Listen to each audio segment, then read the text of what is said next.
So years ago, I worked on the railway, and you learn a lot about the rail. The railway comes to you at a cost. Everything comes at a cost. Now, in the old days, they used to have jointed rail, and basically the joints were held together by two pieces of metal, bolts going through, and it was lubricated so it could all move. Okay. Then every so often you would have what they call a breather, where the rails could slide past each other when they got hot and would come back when it cooled down. Well, some clever person decided that they would muck around with metal and make metal that wouldn't expand as much as the older stuff, and it could take more weight. And we've exported this stuff all over the world, but it is geared up to work between certain temperatures. So what you find, especially on high-speed tracks, is it has concrete sleepers. This is for two reasons: A, to take the weight, and also to stop the track, flick it up behind the train when it's gone through at about 100 some odd mile an hour. Now the ballast is to perform level, hold the line, support the weight to the formation, and provide drainage. There you go, that was a brief lesson for you. Now what they'll work out is they'll work out how much ballast is needed to keep that rail in place with these set temperatures. Now if you wanted this railway to deal with higher temperatures for that very short period during the summer, you can imagine paying stupid amounts more money than you did before. All right, so it isn't worth it.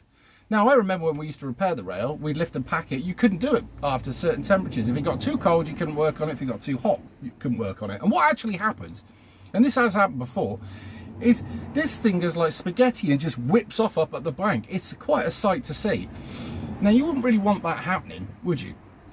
If you're with 500 other people pressing on in a train doing line speed, 125 maybe, and all of a sudden the driver down the way has looked and the track has fucked off at the bank.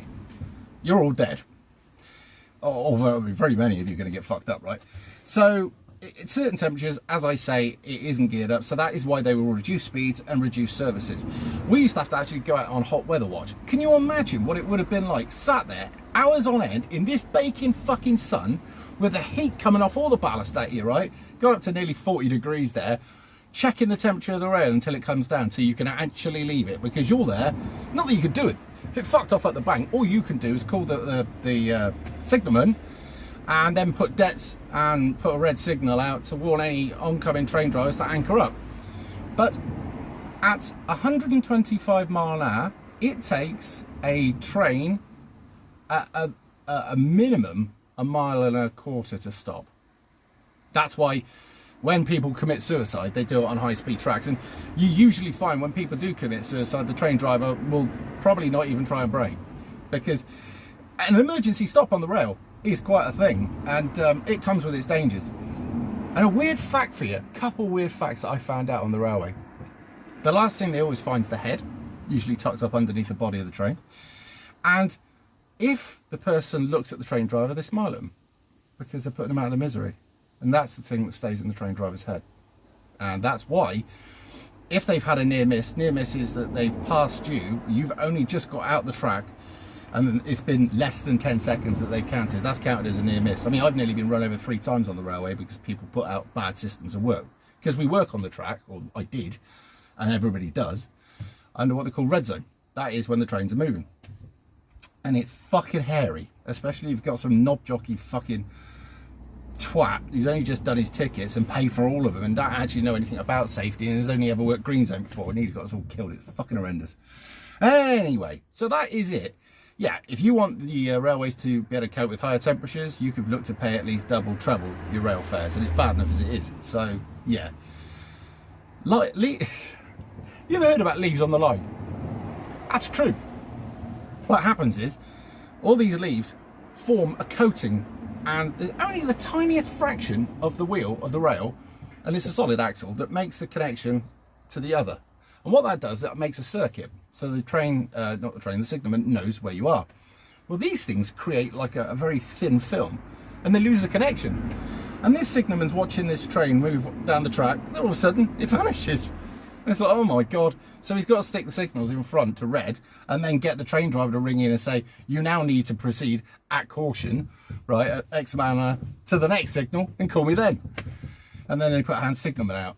And that's when it's a nightmare. But they've actually got a machine that goes down with jets of water and cleans up all the track. I mean, it'll blow a hole in you if you put your hand anywhere near it, but that's something to see as well. But these are things that are true. There's a lot that goes into the railway that people don't realise, and there's a lot of money wasted on the railway by wankers.